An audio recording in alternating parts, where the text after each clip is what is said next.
cannot wait to get back and tell my colleagues about the cultural approach. The word that came to me when I kind of summed up day one was relevance.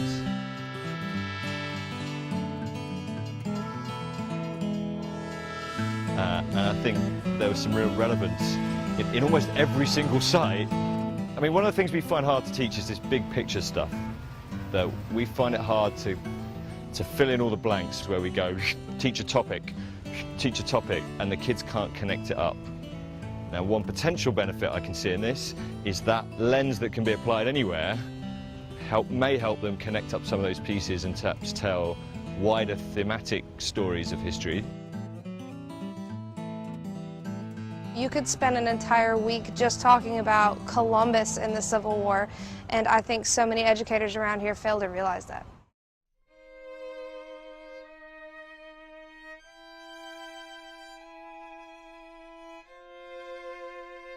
Many of them, about half of them, say on the stone, unknown. You're taking them from a textbook and showing them, hey, your own backyard's full of history too, and it may not be as grand in some cases as Julius Caesar or Alexander the Great, but knowing that Coca-Cola, one of the largest world corporations, you know, started right here, and it started because of a Civil War battle. I've got a sense here that I haven't seen in England of an ownership of local history. People know about their area here. When a question is fired out, people were answering, people knew who these guys were. The thing that particularly moved me probably was the civil rights discussion and being in the Masonic temple. Yeah, that blew my mind a lot.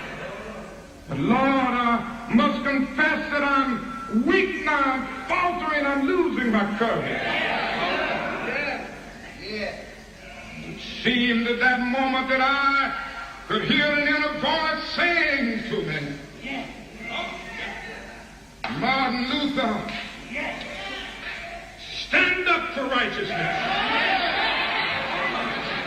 Stand up for justice. Stand up for truth.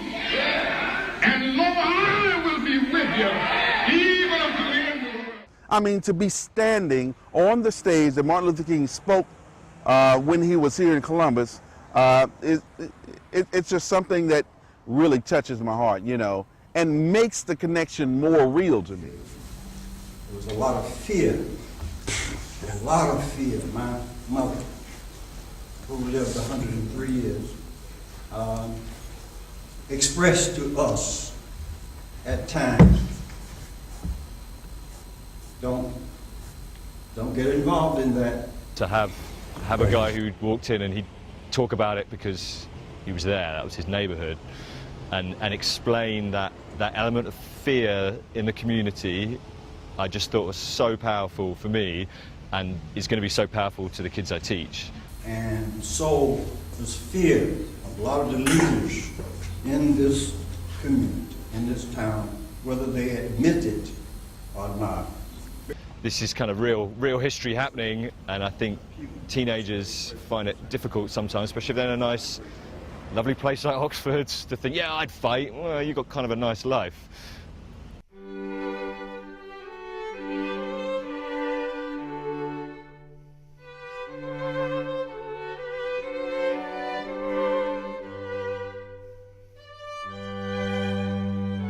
Even as adults, they can learn a lot seeing the sites and be better at teaching what they teach because they've experienced places. They learn more about our history.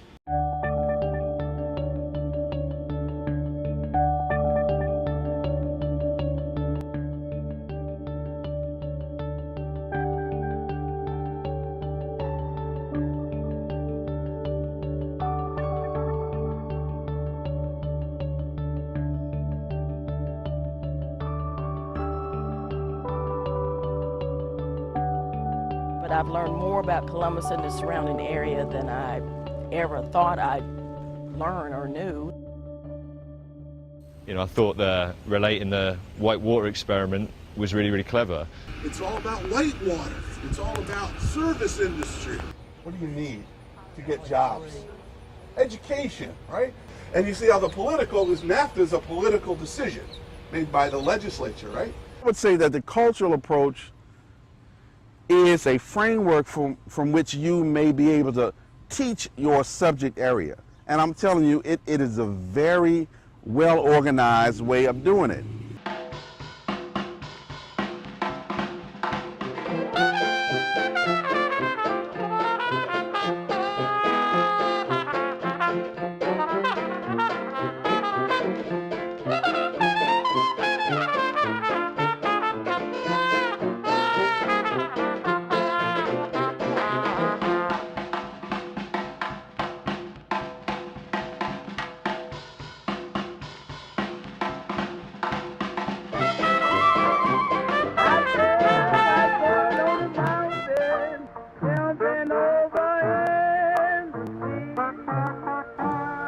In teaching their cultural approach with the visits to Ma Rainey's house and the Liberty Theater, students are able to go and learn a lot about these people. You have a more personal feel about the people other than what you've heard or what you read in the book. You can go to these museums or go to these sites and you can see and feel and hear the guest speakers, and they can tell you a lot more than the textbook can. Well, you can sit in the classroom and you can read about a particular character and not really make the connection. You can look at images, but if you engage me, if you allow me to interact into history. And Horace King, where are you? Yeah, Right here. Because you're with the Confederacy too. You built these bridges. Yeah. Right? You will really be able to pull me into it and make me an active participant in the historical process. Okay, Beasley, we need to go ahead and take that lower bridge right there. It looks like it's unguarded, so let's probe that area first. Can you go ahead? Oh, I think role-playing is a great way to teach students. All right, we're riding on horses down, following them. She's infantry, right? So we're cavalry. There you go. In whatever subject you're doing, even whether it's language arts, studying, looking at books, or it's math, or whatever, you can always do the different types of role-playing. I think role-playing shows, especially in the culture approach, is a big plus to having the students learn what you're trying to get across to them. Well, I'm a general, I know everything. You know, okay. It takes it from the traditional aspect of just seeing a picture in a book or words in the book, the magazine, or on the website, and you get to, you're standing right there in the middle of Broadway where all of this history happened, and it just brings a whole new aspect when you can not only see, feel, touch, but in some cases even smell the history, and it just, like I said, it creates that more intimate relationship with the topic. And to me, the more senses you engage in a topic, the better the student's going to understand, remember, and apply as long as they live. You're on post where soldiers are being trained and have been trained since nearly, for almost the past 100 years. Well, the first thing I just want to ask you is, when I say monument, what category comes to your mind? Aesthetic. The aesthetic. Aesthetic. Say again? Political. Why? Because there's a political decision involved in any monument, isn't it? It all intertwines. That's what social studies is. It intertwines. The political intertwines with the religious. The religious intertwines with the economic, and so on and so forth. It's got to be economical because you got to raise the funds to make it, to have it made. So it allows them to be able to not only use their experiences as a frame of reference, but allows them to bridge the gap. It allows them to bridge the gap from their lives to those of historical events and people. Their curiosity is driving them, and as I always tell them, curiosity is the most powerful motivator in education. When you're curious about something, you want to learn, and since you want to do it, it's going to stick, and you're going to have that intimate relationship with that piece of information, no matter what it is. If it's anything from taking apart the remote control to knowing the presidents of the United States, you have that curiosity, and the approach really allows the student to pick what avenue they want to use to explore. Oh, absolutely. The cultural approach definitely benefits me as a teacher because it makes it to where I have categories to try to teach everything that I need to teach. It narrows everything down. I love the cultural approach. I use the acronym PRAISE, P for political, R for religion, A for aesthetic, I for intellectual, S for social, and E for economic.